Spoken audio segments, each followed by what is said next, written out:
يا حبيبي لو السكر عندك مرتفع داخل المستشفى او ما رحتش المستشفى يجيبوا لك الشرطه يدخلوك المستشفى. عندنا بيدخلوك بيجيبوا لك الشرطه لانك ما دفعتش. ها. طيب، هل تتوقع انه سياتي بعد سنوات، 5 سنوات 6 سنوات، انت كمحمد يعني، هل مم. تتوقع انه بعد 5 سنوات عيونك حيزرقين لو جلست الا اذا خيرين؟ دخلت. ايه سبحان الله سبحان الله. يعني انا شوف انا بعد اتوقع ان انا بعد حوالي 6 شهور اتكلم سوري. ليش؟ ليش؟ لان انا كل يوم اتقرع زيتون وحمص وحركات، وكنت شويه كنت بقول لك شو بدك، لكن ربك من يوم دخلت المانيا كم قد فضيت ثلاجتك ايام؟ ولا يوم الحمد لله. يا الله، الحمد لله. هذه غريبه على الحمد اليمنيين، لله. غريبه على العرب، يمكن بعض الدول العربيه غريبه إيه. الثلاجه ما تفضاش ولا يوم. قد أنا أقول لك آخر الشهر يطلع لك في حسابك إنه نزل المبلغ المخصص لك كامل يا أنت اخي اعترف وعائلتك، ما لنا، شاء الله. اعترف لنا، اعترف لنا، قول لي انت عايش دحين في الجنه، تتواصل معنا من الجنه ولا منين؟ والله العظيم إنها الصدق هنا جنة، وبدون حتى ملائكة وحساب وعقاب. طيب، طيب، خلينا والنص... نواصل. وال... والنصيحة عندك على الخاص. انها صدق رسلتها انت بتكررها صدق. والله والله والله يد. طيب، واحد قال متى سوف تعود للتمثيل؟ متى ستعود للتمثيل؟ احنا ان شاء الله عما قريب معانا عمل بنصوره في القاهرة وهنا ان شاء الله، عاد احنا نكتبه. طيب، سؤال يقول من اليماني اخي نبيل، اختي راح تروح الى المانيا، هل تقدر تعمل لي طلب دخول؟ عندما تحصل على الإقامة، يعني عندما تحصل على الإقامة هي بتروح تقدم لجوء ولا رايحة تعالج؟ ما فهمت.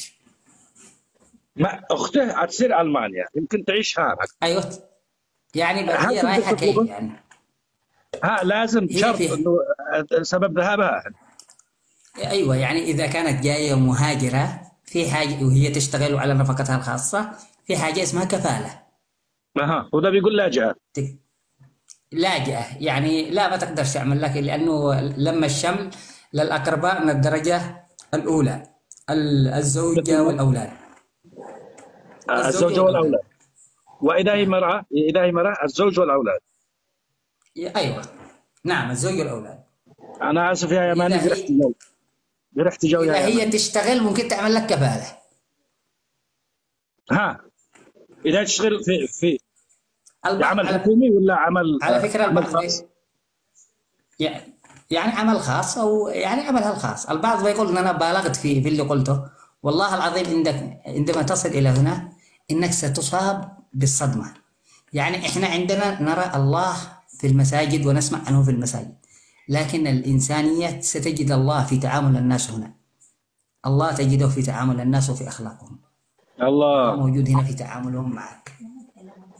يعني أنا أكلمك عن تجربة شخصية فيما وجدته. يعني هنا الإنسان كرمنا الإنسان فعلا، تجد أن الإنسان مكرم بكل ما تعني الكلمة. لن تنام جائعا، لن تنام شريدا، لن تنام مريض. يعني أنت فقط إذا شعرت بتعب فقط. أنا بقول لك مرة أسعفت للمستشفى ها بعد ما تم علاجي، بعد ما عالجونا خلاص وكملوا العلاج، اجوا سالونا قالوا لي معك تامين صحي؟ بعد ما تعالجت معك تامين؟ تمام. تخيل لو كان هذا ببلادنا والله وانت تموت ما بيدخلك من باب المستشفى لما تحاسب، لكن هذا بعد ما عالجك اجى يسالك معك تامين؟ كمل علاجك. هذه هي الفوارق. انا لما اقول لك ستجد الله في تعاملهم هنا الله يتجلى لك في تعامل الناس معك. انا اكلمك عن تجربه شخصيه. لكن في بلادنا انا مثلا، ايوه انا مثلا في القاهره عملت دعامه قلب ب $4000. اين؟ اوكي. في القاهره تمام. عملت دعامه قلب ب $4000 دفعتها من جيبي.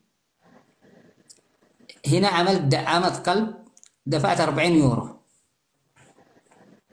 والله والله 40 يورو حق السرير، حق الركود 4 ايام في المستشفى، اليوم ب10. لحظة، هذا خبر جديد بالنسبة لي، أنه أنت فعلت عملية قلب. أنا أول مرة أعرف بهذا الخبر. دعامة، مش قلب مفتوح زي حق سمير قحطان. هذه دعامة يتم إدخالها لك من الفخذ عندما يكون الشرايين مسدود، عشان كذا بطل القات. والله ما بطله. ما هو هذه المشكلة. والله خليه أعمدة، مش دعامة، أعمدة. والله ما بطله. والله أنا منتظر بعد البث هذا أركز المدكة والطرح رم. طيب خلينا والله هو شفاء القلب. هو لي بالنسبة لي أنا هو شفاء القلب. ها طيب. طيب ذكرت لي أشياء جميلة حول ألمانيا، حول الرعاية الإنسانية، وحول معاملة الإنسان كبشر، حول التجلي الإلهي الذي سينظره المسلم هناك من معاملة الناس، طريقة معاملتهم، من النظافة، التعامل، الحب، الرحمة، الشفقة، إلى آخره. طيب إيش حقيقة قصة الفيديوهات التي نشوفها في مواقع التواصل عن الأوروبيون وغيرهم، اللي نشوفها في الفيديوهات وهم مشردين تحت الكباري، في الشوارع، في حالتهم.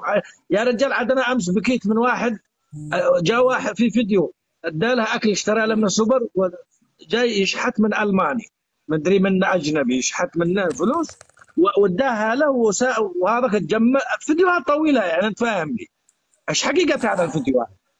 فيديوهات في ألمانيا إنه في مشردين في ألمانيا؟ لا ألمانيا مش داري، بس أنا أعتبر أوروبا هي كلهم نفس واحد ولا لا؟ على فكرة لا يوجد مشردين نهائيا. يعني هنا يوجد، هنا الدولة تقوم يعني بالمساعدات للكل، مواطن أو غير مواطن. ما فيش حاجة اسمها مشردين. يعني حتى موضوع السكن، وأنت تبحث عن بيت، المدن الكبيرة فيها البيوت غير متوفرة، تبحث لما تلاقي أنت، هم بيدفعوا. أنت ابحث أو أوجد البيت وقل لنا وجدت بيت وأنا أدفع. أوكي؟ في أزمة بيوت فقط إيجارها. بها خضر هانك، قل لي بها خضر هانك ولا لا؟ يابس، فحاول تهدأ. تمام به. أنا أي أرض فيها هي وطني. أيوة. طيب أحد الإخوة يقول اسم الرائد الشعراني، أعتقد رائد الشعراني، خليني أبحث عن سؤال يقول: طيب وضع السكن كيف بالنسبة للاجئ وبالنسبة للحاصل على الجنسية؟ وضع السكن شوف، ما لهش علاقة الموضوع. هو هنا الكل سواسية، اللي معه جنسية واللي عاده لاجئ. هنا ما فيش أي تفرقة. يعني أقول لك الكل سواسية. يعني أنت ابحث في برامج بحث عن منازل، مثلا في برنامج اسمه اي باي، تبحث فيه عن بيت، تراسل أنا فلان الفلاني وسيرتك الذاتية وأبعث المنزل، ونحن أسرة مكونة من كذا كذا، فيرد عليك في حالة كان يقول لك خلاص أوكي، يرد عليك ويقول يحدد لك موعد، تعال يوم كذا كذا، وتم الاتفاق. فأنت تأخذ العقد وتقدمه للدولة، الدولة خلاص توافق وهي اللي تدفع. اسكن أنت فقط، وعادها تدفع لك. أنت اللي تبحث عن الشقة. أيوة، يعني بسبب أزمة السكن في المدن الكبيرة.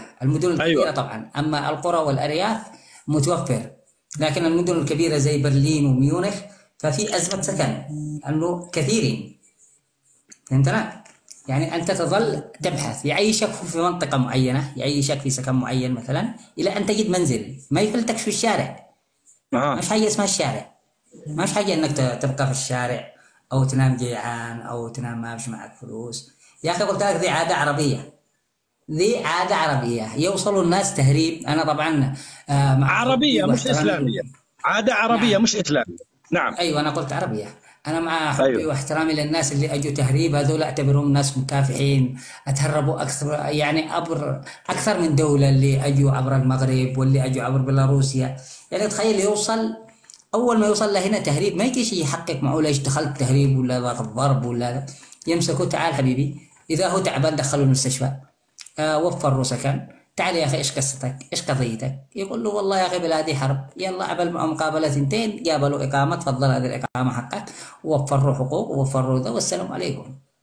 ما بيجي هذيك اللي نشوفه في بلادنا. أنا استحشت خليني أراجع هل ألمانيا هذه ذكرت في القرآن ولا لا؟ قد نشي أراجع القرآن هذا. أو لا مسلمين؟ أنت هي تتكلم على مسلمين، أنت تتكلم على مسلمين الآن. ما هو هنا الإسلام، هنا الإسلام الحقيقي يا با. ما لا قد أقول لك الله يتجلى في تعاملهم، قد أقول لك ستجد الله في تعامله لهذول الناس. يعني هنا إنسانية أكثر ما تصور يا نبيل. هنا الله يا أخي، مش عندنا. عندنا الله في المسجد بس، عندنا يذكرك الله يعني أكثر ما تتصور، ولو أنت جاي جنبه يقول لك والله ما معي. طيب الأخ رائد الشعراني اللي سأل أول السؤال، كرر السؤال ثاني، قال طيب بخصوص المتجنسة، إذا تجنست أختها مثلا مع جنسها، هل تقدر تطلب أخوها؟ إذا وهي قادرة توفر لك مساحة معينة ولديها شغل أو هذا يمكن يعني. هذا جاوب على قد ما السؤال. يقوله يعني. لا هو محتاج الرد هذا، إذا هي متجنسة تقدر تدخلها هذا ولا لا؟ تقدر تطلبه؟ هذا أعتقد شأن قانوني، يقدر يسأل محامين. أنا ما أقدرش أفتي فيه وبعدين يرجع يقول كذب علينا الرجال. آه. أيوه أنا أتكلم فيما أعرف فقط. الآن سمعنا أنت دخلتنا في ألمانيا وهارب من اليمن. أنت متى مسافر اليمن؟ أشتركوا في عكس زخيم. أنا نازل القاهرة في الشتاء. ومن شيء يوصلها لك لألمانيا؟ أنا باجي إلى القاهرة. قصدك القيادة القاهرة، أمرها بسيط. أيوه أنا باجي للقاهرة. أمرها بسيط يا رجال. تواصل مع محمد طايرة. بلال ولا بلال، أنا أقصد يجيبها. بلال حطامي في مأرب، تواصل معاه اتصل يجيني ذا. محمد فاروق أنا عندك. محمد فاروق في مصر. اسمعني. أنا تكلمت أنا وهو قبل أسبوع ما كان يعمل الكليب حق عبد الله. أيوه وجاب معك هو في خيزر المنام، خليه يسحب لك واحدة. إيه والله إن أنا بحاجتها يا أخي. الواحد هنا يجي له مسرحية ويحنب. يحنب جني قفلت في وجه الرجال. المهم يا حبيب، تحياتي لك ولكل متابعينك، والليلة سعيدنا جدا جدا. فوق العين والراس. اصبر لا قد تقفلش، اصبر خليك مكانك. مرحبا. تمام. اي احنا تروحوا.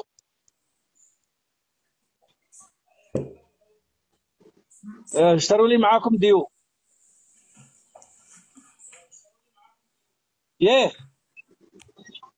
ديو والا اما ابيض، ايوه ابيض. يلا ايوه يا محمد مالك شي تقفل؟ لا مش مقفل، انا معك. انا قلت يمكن هو ذاك يتصلوا بك. لا الحجة اتصلت لي بيطمنوني انهم في الحديقة جالسين مستكنين. طيب عجبتهم مصر؟ لا والله اعجبتهم في البداية، عجبتنا شوية، لكن انا عارف لهم وما عارف اللي احنا ما نطيقش الغربة نهائيا. يلا حدنا 3 شهور 4 شهور وخلاص وانتهى يا رجال قد احنا فاقدين للجوع في اليمن، انت مصدق؟ اقسم بالله اني فاقد للجوع وفاقد للكهرباء لما تطفى، وفاقد للشمع هذا، وفاقد للشمع حق الشمعة لما تطفيها ويطلع الدخان هذا يدخل يصرع وخرق، فاقد للحماة، فاقد للنامس حق اليمن، فاقد لكل شيء. يا اخي البلاد ثانية، اليمن ثانية، تقول لي المانيا ولا جدتي. انت ذكرتنا الدريب من هذا واحد منزل فيديو، واحد سوري جاب زوجته لم شمل وجالسة تبكي. مالك؟ قالت له اشتقت لسوريا، اشتقت للشام. قال لها دقيقة. قام طفى الكهرباء وقام خرج الأكل من الثلاجة وخلى الدنيا فاضية. قال لها هاي سوريا، هاي سوريا جبتها لعندي. دقيقة وانت كم صلى كذا يا أخي. أقسم بالله اليمن ثاني، والله لو تقول لي ما أقول اليمن ثاني. هي ثاني إذا ما فيهاش كل اللي أنت اشتقت لها. بالعكس احنا ما هو قالوا مسمى الدم يحب خانقه. ايوه ايوه واحنا نشتاق لبلادنا لاني عصيد العصيد يا رجال. جديده على اليمن يعني الحرب هذه ولا لا؟ اليمن في حرب من يوم خلق الله. ما لا في واحد قدم لجوء في المانيا، اجى سالوا في المحكمه يقولوا له ليش انت اجيت المانيا؟ ليش قدمت لجوء؟ قال لهم اليمن حرب. رد عليها اللي حقق معه، قال له إيه فين الجديد؟ قال له اليمن من يوم ما عرفناها يا حرب، فين الجديد؟ فين الجديد؟ صدق والله صدق. من ومؤرخين تاريخنا وحروبنا على مدار الحياة أكثر منا، يا مؤرخين هذا يا أخي، اليمن هي أساسا هم الجن اللي تحاربوا حق سليمان، وصلوا مارب هو جالس يتحاربوا الآن. سليمان شل بلقيس ومشى، النبي سليمان شل بلقيس ومشى، وطرح من الجن يتخابطوا للآن. إن شاء الله. أنا سمعت مشايخ ذحين وعلماء قال لك سليمان ما كانش في فلسطين، هذه إسرائيليات. سليمان كان عندنا في اليمن قال لك. لا، هو سليمان هو كان عندنا، سليمان أجى شل بلقيس علينا وشل السامان وطرح من الجن يتحاربوا للآن، يتنازعوا للآن. ايوه، وانا بدات اصدقهم. احنا جالس افكر الهدهد شيء يجي من فلسطين لليمن مجنون، عمره 3 ايام الهدهد، وش يوصل لليمن في خلال سنه؟ لا، يمكن أنا قريبه، بصراحة المسافه قريبه. أنا بصراحة مصدق موضوع سليمان، خصوصا موضوع إنه اللي يتحاربوا هم الجن حق سليمان. انت حاربوا. اللي يتحاربوا في اليمن هم الجن حق سليمان، أجى شل علينا بالقيس وطرح لنا الجن يتحاربوا للآن. ما قال سمعت وبعدين وسليمان وبعد طلع علينا بلقيس بالقيس. بلقيس كان مزلطة يا حبيب، مزلطة، بتخيل ذهب معاها ومعاها بيز الدنيا والآخرة، شلها هو بيزها وطرح لنا الجن حقها يتحاربوا للآن داخل اليمن. شل علينا بلقيس وجزع، راح له فلسطين مدري فين، وقال يلا للجن تحاربوا في اليمن إلى أن تقوم القيامة. صح. وهو صار صار بامر هنا الله. مقصود عطل. أيوه، الهدهد صار بامر الله. الهدهد صار بأمر الله، وبث اي والله علينا والله. الله يهيئ الاسباب، والله بيهيئ الاسباب وصار بامره. وشل بلقيس وانبيس وطلع لنا الجن، وهذه أحلى حاجة بأمر الله. وين الله. شوف دخلتنا المانيا دحين، قد بدانا ندخل في غير الطريق. لا لا. بنفكرنا العقل صاحبنا. ايوه. بس عند داري اعمل لك لفه انت لدول الاتحاد الاوروبي، ستعرف ان الله موجود في كل مكان. الله مثل الاخضر واليابس، كله موجود يعني. مشكلتي في الانجليزي يا اخي، مشكلتي في الانجليزي. ما دخلك يا ادم اكلمك. إيه، اول ما وصلت المانيا طبعا يا نبيل وانا ما اتكلمش. تمام. وصاحبي قال لي المستشفى تروح من هنا، وراني بالتليفون، وانا رحت المستشفى وطفت علي البطاريه يا حبيبي، وانا في الطريق وضعت بطاريه التليفون، وكنت امشي في الشارع واقول عربي عربي عربي عربي. امانه الله، اصيح في الشارع واقول عربي. شو بده؟ قلت له اخيرا ضايع، انا ضايع. تمام؟ يعني يحصل لك مواقف، وحتى وصلت تشتري سندوتش شاورما. طبعا كلمة أليس كلمة ألمانية تعني من كل شيء. أكيد. تمام؟ كلمة أليس كلمة ألمانية تعني كل شيء، وأنا وصلت أشتري سندوتش شاورما. صاحب السندوتش الشاورما قال لي أليس، وأنا أحسبه يقول لي خلاص، قلت له خلاص.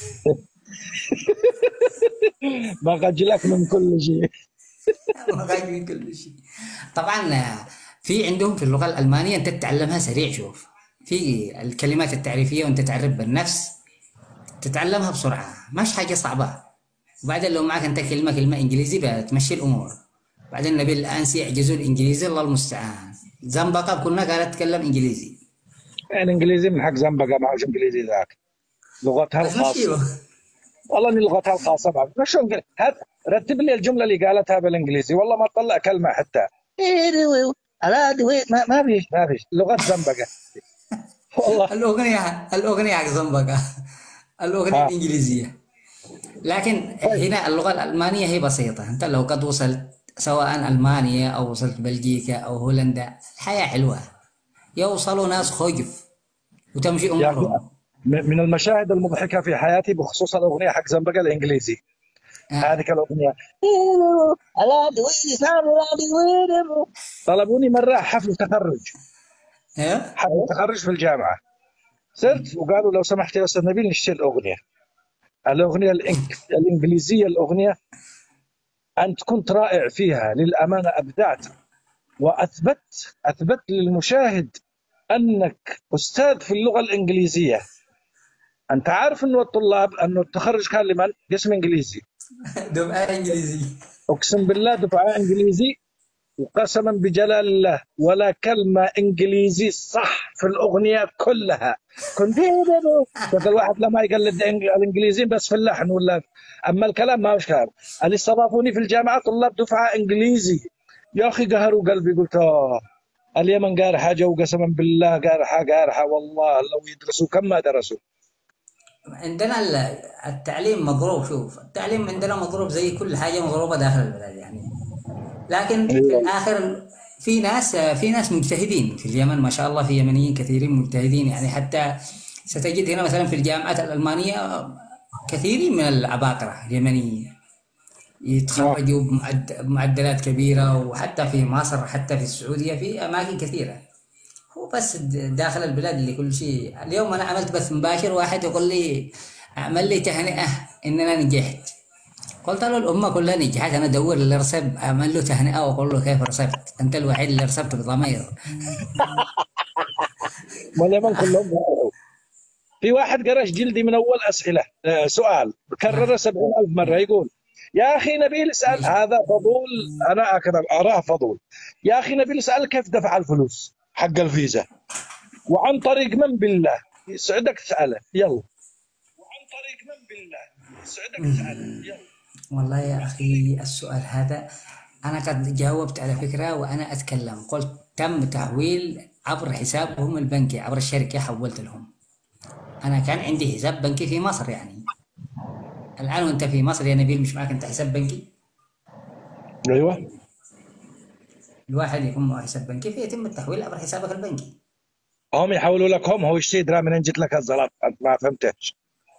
هذا شوف، سمعت المثل اللي يقول الفضول يشتري راس مال يابه. أنا ما أتدخلش، أنا علي أقرأ، أنا لا رسول، أنا رسول وبس. في واحدة قالت كيف دخل ألمانيا، الإجابة قد جاوب عليها 1000 مرة بداية البث. نعم. فأدرينا يا أختي إحنا نشيل أسئلة جديدة. الحكومة الألمانية تدفع إيجار سواء كنت موظف أو عاطل لجميع الشعب الألماني والفئة أو لفئة معينة. هو سؤال ما افتهم ليش أنا. يعني ما افتهم ليش أنا، حتى يمكن حتى هو مش فاهم السؤال، قل له يعيده. هل صحيح إنه في كثير من اليمنيين راحوا يتعالجوا هنا ما عاد رجعوش؟ في يمنيين كثير على فكرة دخلوا وما رجعوش، قد في يمنيين استلموا الجنسيات. أنت تدور. والله. والله. وتزوجوا ألمانيات؟ أنت تحسسنا إن أنا مزوج ألمانية، يا أنا مزوج يمنية وزوجتي قدامي. يا أخي أنا أكلمك على الثانيات، هم تزوجوا ألمانيات اليمنيين. يعني من حقهم، أيوة. إذا في ناس تزوجوا، أنا أعرف مثلا واحد مزوج ألمانية له سنين هنا.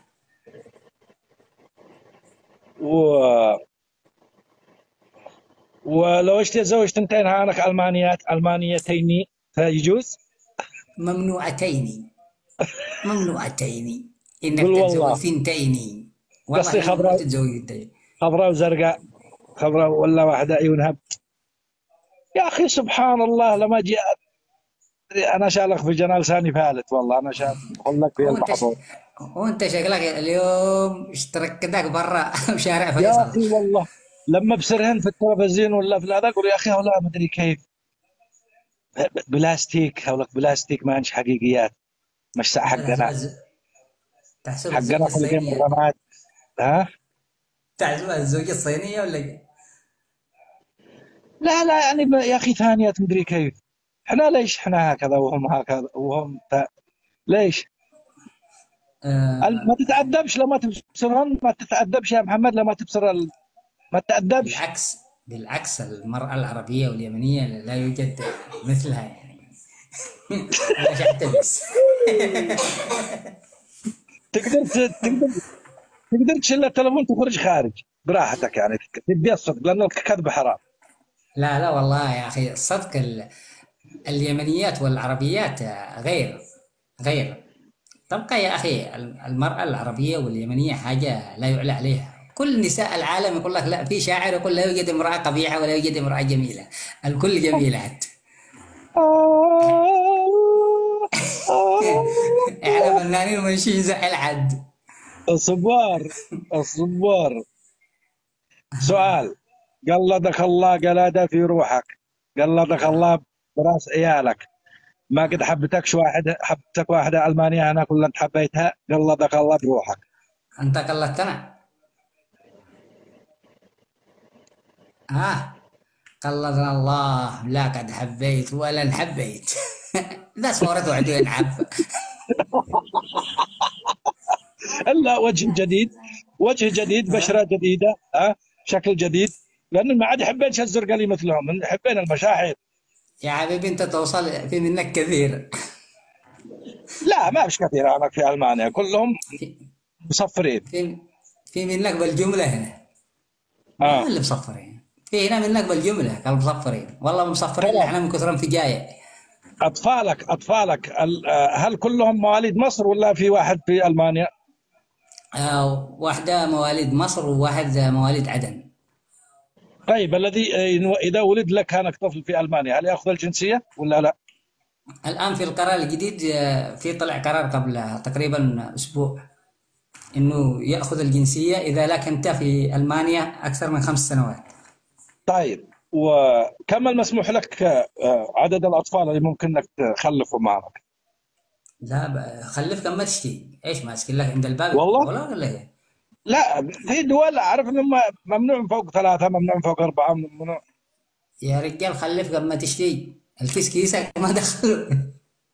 والله شيء مثل اليمن، خلف 10 ويموتوا 9 ويبقى اي واحد والله. ملعون جدف، يبقى واحد ملعون أع- جدف يضيقك طول الحياة. والله أعرف يمنيين مخلفين ما شاء الله من 6 ومن 7 ومن 8، يعني أمور طيبة، ما حد له داخل. بالعكس الألمان يفرحوا بالأطفال، إنك عندك أطفال. اي والله، عندنا قلت لك يخلف 10 يموتوا 9، واحد يموت من حادث سيارة، واحد من رصاصة ضايعة، واحد يموت من إسهال عزكم الله، واحد يموت من زكمة، واحد يموت من أخوه رماه بالغلط، واحد يطحس من جبل، واحد يشترغ بلقات، واحد يأكل أكل غذاء مسمم، واحد يصرعوه عين. العين ما حد يصطرع إلا عندنا، عند المسلمين والعرب ما عندهم ولا واحد يصطرع عندهم، ليش ما أنا داري. يا رجال ما فيش حاجة هنا اسمها عين، ما فيش حاجة أيوة هنا اسمها عين، والله ما في. عندنا العين هنا بس، ولا في لا عين ولا حسد. أقول لك مش فاضيين هنا يحسدوا ولا يلفتوا، ما مش فاضيين. هنا تجلس في القطار هو جالس جنبك لافت في الكتاب يقرأ. عندنا يجلس جنبك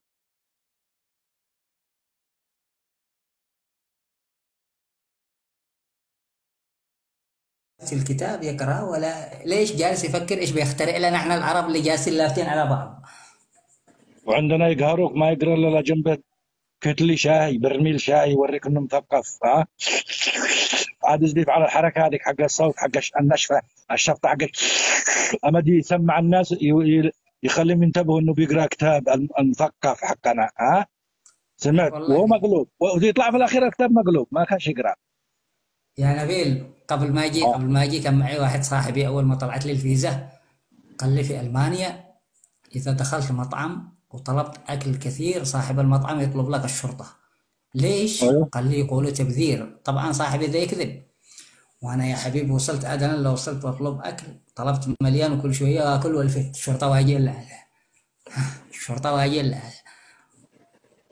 طلع عندنا خرطوم، يعني صاحبي يقول لي تطلب اكل كثير يطلب لك الشرطه، وانا طلبت اكل كثير وكل شويه اكل والفت الشرطه قدها واجي لا.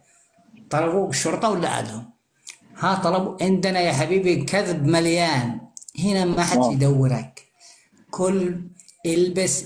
الأستاذ هو يدرس احنا داخل المدرسة قال كلمة أدها في راسي، قال لا يوجد قانون في ألمانيا يعاقب على لبس الملابس القديمة، يعني اي البس اللي تشتيه. الأستاذ هو يدرس احنا قال لا يوجد قانون في ألمانيا يعاقب على لبس الملابس القديمة، إنك تلبس ملابس قديمة ما حدش بيلفت لك، مالك لابس كذا قديم جديد، ما حد داريبك. عندنا اوه فلان ايش لابس، اوه يا رجال مقطع، ولا اوه ماركة، اوه. يعني هذا الشيء اوه عندنا احنا بس. ايوه. اوه كم معاه فلوس، اوه هنا الناس سواسية، ما حد يزيد من حد، ما حد يزيد من ما حد يعني. ما هو اكثر شيء ما هو اكثر شيء ممكن تحبها الالمانيه فيك؟ ما هي الميزه اللي ممكن ان الالمانيه تحبها فيك؟ هنا كل شيء يحبوك بصدقك اذا انت صادق مثلهم. جن ما كذا مش هتزوج. ما له ذا، ما انت مش تحبش مش يحبوكش نهائيا. الله. مش الله. يحبوكش نهائيا. وبعدين على فكرة قلنا لك المهر هنا وردة. عندنا ايش تدفع حق الشيخ وحق الحارة وحق العاقل وحق الخالة وحق الجدة وحق يعني هنا طيب. التراضي. اه. ولو انت مسلم وحبتك واحده مش مسلمه، ترضى تقبل تتزوجها وتتزوجك؟ الغي السؤال، الغي السؤال. انا اشتي اي شيء حول الموضوع هذا قبل ما تجي المراه حقي هو الجهال. اشتي انفس عما في قلبي، لاني كل ان يوم شاء الله، حاسهر. ان شاء الله ان البث ذا يتم تسجيله. لا ان شاء الله لن ما انا سجل. ما اقول انا ما اقول شير وتكبيس، لكن نقول شير وتكبيس الان. طيب. ما شيروا، نشوف. ها. قلت شيروا وكبسوا عشان البث يوصل. واحد قال واحد قال كلامه كله، ابو ساعد قال كلامه كله على زواج. ياسر كل يوم نتكلم في المواضيع الثقافيه وعن او في امور الدين، ونتكلم ونطلع مبدعين ومضحكين من هذا الكلام، ننوع كل يوم. الا الموضوع هذا اللي ما اقدرش اتكلم فيه، محاصر. صح صح اول ما صح. استحبت وهي واقفه لي انا برمح ولابسه خوذه ودرع، واقفه لي انا لا اطلع واحده لا تحاكى من حقها، هذا مش هو خوف، بس من ابسط حقوقها. صح عندها مشاعر، صح. يعني انا اضع نفسي مكانها، لكن اليوم ما بحدي، اليوم مش وانا موجوده لحظة فرصه. لحظة لحظة، وانا اقول ما لك قبل يومين كنت تتكلم على فيلم الرسالة، وك... كانت فوق راسك بالخوذة والسيف. اه. كانت والرساله في يدها، الرساله كانت في يدها. شيني اكمل وادخل الاسلام، انت مركز؟ قال مدري شباب ما شيروا تكبيس، شيروا تكبيس. بكم الفيزا لا عندك؟ قال لك. والله يا اخي ذا يحسسنا اننا فاتح دكان وبيع فيز. طيب بحكم ان انت لاجئ الان، اتلاجئ انت الان في حكم لاجئ او ايش؟ ايوه هل ايوه. من حقك هل من حقك او بمقدورك انك تطلع سياره او تقترض من البنك؟ نعم نعم. والله. والله. من حقك والله العظيم. يقرضوك البنك. يقرضك ما يقرضك. ما بش معك ملك او ما يضمن رجوع حقهم. يا حبيبي يقرضك كل حاجة، إذا كنت أنا أغلب الأشياء أشتريها بالتقسيط يعني عادي. فين المشكلة؟ طيب البيت اللي سكنت فيه هل كان مفروش جاهز ولا انت فرشته؟ فرشوه لي الحكومة، بعثوا لي حق العفش حق الفرش كامل على حساب البنكي. يا اخي انت في الجنه، لا تخليني احلف يمين انك في الجنه، ما انتش في والله والله الدنيا. بجد، والله بجد إنه الحكومة يرسلوا لك على حسابك البنكي قيمة العفش، وآخر الشهر يرسلوا للمؤجر قيمة الإيجار. ولا يتاخروا عليه حتى يوم واحد. أيوة، إلى أن تقف على أقدامك وتندمج في المجتمع وتشتغل وتدرس، بعد كده يقول لك خلاص إحنا وقفنا معك إلى أن اندمجت وأصبحت قادر على كل شيء. يبزوك بزاف. يبزوك بزاف. يا و... و... وقد شريت لك سياره؟ عاد أنا ما اشتريت والله، عاد أنا أدرس، عاد أنا مش معي رخصة. والعيشه هناك بالنسبه الاسعار غاليه عليك ولا رخيص ولا على الكل يعني؟ يعني مقارنة بالفلوس هنا طبيعية تعتبر. طيب ولو مثلا انا يوم من الايام صرت واحده اعجبتني مثلا يعني، تمام وحبيتها في الله، وحبيتها في الله، تمام بالله أيوة. وصرت اشتري لها هديه، صرت اشتري هديه مثلا. تمام. ما هي احلى هديه تحبها الالمانيه في المانيا الزرقاء؟ ما هي؟ والله يا أخي أنا الآن أكبر هدية قدمتها لزوجتي، أنت الليلة زوجتك مش موجودة، شش تعنب لنا. خليني انفس عما في قلبي امانه، ما بحد والله، ترى البيت هدوء اليوم، جهالي والمراه ما بحد. ايش احلى هديه ممكن تتقبلها الالمانيه؟ مثلا احنا عندنا في الدول العربيه العطر، الذهب، اكسسوارات، شوكولاتات. عندهم ماذا؟ ايش؟ كيف؟ لو؟ سوف؟ ما هو؟ على فكرة هي عقلية المرأة هي نفسها سواء كانت عربية أو ألمانية، يا كلهم محمد ذوقهم سالم، انا واحد. فدالك، انا فدال ابوك، لا تتفلسف ليش برا اسرع قبل ما تجي المراه والجهال. ايش اللي تحبها الالمانيه في الزرمنطانيا؟ ايش سرع؟ يا يا رجال اشتري لها حتى وردة تقبلها منك، باكت شوكولاتة تقبلها منك يعني. ما مش عندهم الفخفخة اللي عندنا. تعرف إنه و... هنا تعرف إنه هنا الوزير يداوم في القطار، يروح في القطار عادي يعني. الوزير والمستشار. ميركل يقول لك كانت تداوم في القطار. والله. والله العظيم. ناس بسطاء هنا جدا، ناس بسطاء أكثر ما تتصور. الفخفخة عندنا فقط فخفخة عربية. ولو مثلا تزوجت واحده في المانيا وقلت لها لا تخرج بنطلون وتخرج مخلصه، عادي؟ ترضى؟ توافق؟ هذا والله وفق الاتفاق انت وهي على كيف بتزوجها انت؟ ها اذا روح تزوج ببلادك وتخرج. وما عندش مجبر، عندنا كده العقل فاضي، ما عندش ولا مجبر ولا عند باقي اسئله، قدرنا اسال لي من هذا الحاجات. قوم اركض. قوم اركض يا لا ربي. لا، هم يحبين يقدرون يخبزين ويطبخين فعلا عصيد. فلما عصيد وخبز يخبزين ويفعلين عصيد وحلبه. ما شاء الله كله يطلع جبل مقام ذا عادي يعني. يا اخي ليش احس لك شيء تحضرني بسبب اسئلتي؟ جاوبني. لا والله. لا انا والله. اشياء ادخل المانيا ما اعرف، اشياء من مستقبلي هناك. يعني نرجع نرسل لك السي في حق المرأة الألمانية كله ولا كيف؟ يا منع، انا لي منعك، ومثل ما قلت لك اول، اذا معك صاحب مع خوات خيرات مسلم وقد ضابح من خواته وهن الشين يتزوجين ومعنسات، آه، علي رساله في الخاص. شباب و... شير وتكبيس لهذا البث حتى يحفظ ويتم توزيعه على الواتس إلى أن يصل إلى أم سعاد. والله ما بيضحكوا، بيقولوا شيرنا البث وسجلنا. تمثيل يا اخي، احنا بنجهز نص احنا انا نمثل ومحمد دخين. احنا ايوه نمثل احنا نمثل. نمثل طبعا. هذا ايوه احنا الآن جابوا لنا النص الجديد. ايوه احنا احنا بنجهز نحفظ. نص لرمضان الجاي. هم عيبسوا هذا عيبسوا. هذا اسمه همي همك في ألمانيا. استاذ نبيل الله يسعدك، ممكن تضيفني كلمه في موضوع شخصي؟ تفضل. موضوع معاذ صيفان، يعلم الله ما شينا داري صراحه، انت وكفيلك ويعلم الله شنو يتدخل، انا عاد صراحه انا وكفيلي ابشرك. من عيني يا حبيبتي، من عيني، وده قد فعلناك متابعه.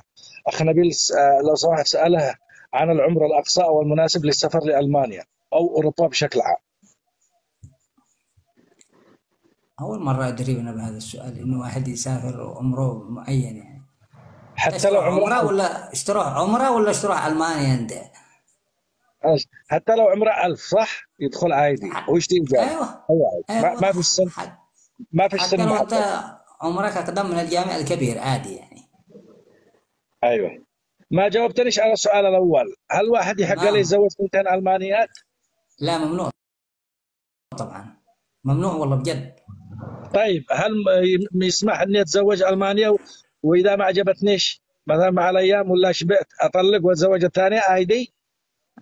وفقا للتراضي اعتقد، انا ما قد اشتغلش والله اعقد للي يتزوجوا، لكن دحين شيء يجتهدوا حق عادي.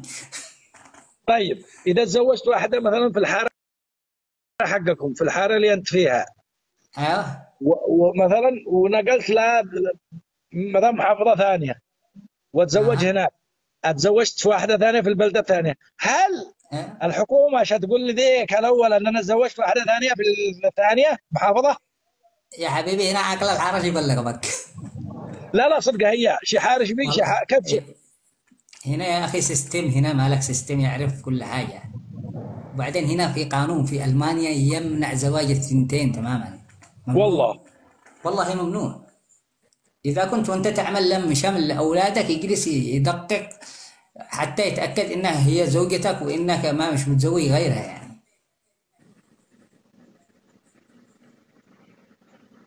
ممنوع. وبعدين أنا أشوفه إنه كويس إنه يمنع زواج الثنتين. يكون إنسان مزوج وحده يجيب له جعرات مرتين، مالك أنت؟ طيب ولو ماتت مثلا ومعها ورث، واحدة بتسألها كذا، قالت لو معه ورث هل تشله هي ولا يشله هو؟ ما افتهم ليش أنا. أنا والله يا أخي عاد أنا ما تزوجت ألمانية وماتت الصدق. أيوه. إذا أسئلة أنا غريبة دي.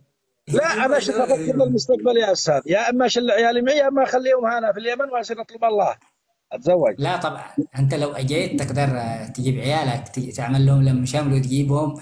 أساسا أنت إذا أجيت بتجي من أجل مستقبل عيالك. مستقبلهم في أح- الجبهات في اليمن. قبيلة أسير. أيوه مستقبلهم في اليمن، خليني يفسر مستقبل عيالي الزرق والخضر. اشتري عيال من ذولك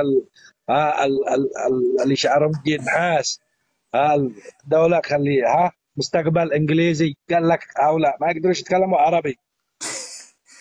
مع الصبر، مع الصبر يا نبيل، مع الصبر. وإذا أنت رايح اليمن حاول إنك تنوع.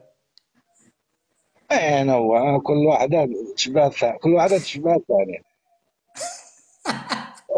والله الحالية تصب أنت خبران يا اصبر حق. اصبر. أنت حق حالية. ذكرتنا بابني أول يوم راح الروضة ايوه. وروح زعلان. أمه قالت له مالك؟ قال لها المدرسة ما خلتناش ألعب مع البنت اللي عيونها زرق. فهذا نبيل الأنسي. هذا حقيقة. والله ابني أول ما وصل له وراح الروضة روح زعلان. قالت له أمه مالك؟ قال لها المدرسة ما خلتناش ألعب مع البنت اللي مع عيونها زرق. والله قصدي انك بتألف طلع صدق. والله صدق.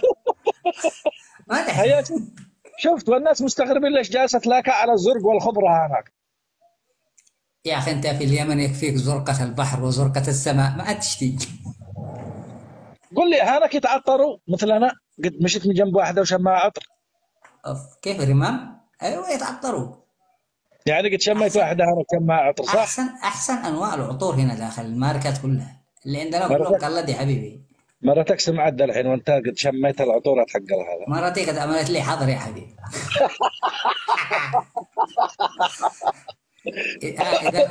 إذا كنت أنت قبل يومين وأنت تتكلم على فيلم الرسالة، أنا الليلة بتكلم على عذاب القبر يا حبيبي.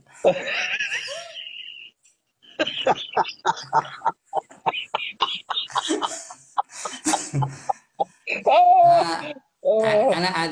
أنا أول وأنا أكلم زوجتي على نكتة قرأتها، إنه في ايوه. واحد قرر إنه يتزوج واحدة ثانية، فزوجته درت. يعني اتفق مع أهل الزوجة اللي بيتزوجها إنه يوم الجمعة. ايوه. زوجته درت يا حبيب، خلته لما نام وصحى من النوم مستعجل ويتغسل ويتعطر. فين رايح؟ قال لها رايح أصلي الجمعة. قال لها يرجع ارجد، اليوم الاثنين يابا جبت لك منوم 3 أيام، المرة الجاية منوم ليوم القيامة. وهذا القصة في لا، المانيا ولا في البلاد العرب؟ هذه في بلاد الأوروبي أوطاني. آه. بلاد الأوروب أوطاني يا حبيب، وكل الغرب إخواني. امانه قد انا في المانيا والله، والله قد عقلي عندك هناك في المانيا. يا أخي يشقوا عليك ويزوجوك ياكلوك يشربوك يعالجوك و... و... إيه، ها. يعني هنا كل شيء يعطوك بدون مبالغة، طبعا بدون أي مبالغة. والله إنك ستشعر بإنسانيتك.